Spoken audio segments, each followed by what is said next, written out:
Navbatdagi bemorimiz bo'qoq kasalligi va obstruktiv bronxit ko'zish davri bilan bezovta bo'lib keldi-da, 10 kunlik davodan so'ng o'zlari bir fikr bildirib o'tmoqchilar. Marhamat. 7 yildan beri shu bronxit bilan Atanazarov Imomjon Qalambayevda shifo topib lecheniya olib yurardim. Keyin bularni tekshiruvlari bilan bo'qoq tugullarini aniqladilar. Shu eski tashmida davolanardim. Bular bu yoqqa o'tgan ekanlar, Aziya Shans gospitaliga ketlaridan doktorimizni qidirib keldim.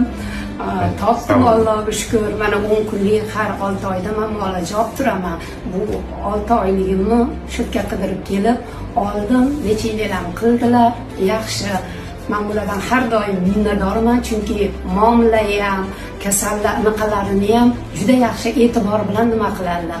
Bu gospital klinikani shu tomoni menga yoqdiki, butun meditsina xodimlarini muomalasi yoqdi. Vaqtida butun dori-darmonlarni berishadi. Yana dori-darmonlar to'g'risida ozgina anaqa aytib o'tishar ekan, so'rasangiz bir xillarga o'xshab, yo'q, doktordan so'rang deyishmasga, shu tomonlari menga yoqdi. Sharoitlari yaxshi. Tashmida ham yotdim, betga ham yotdim. Menga juda ma'qul keldi.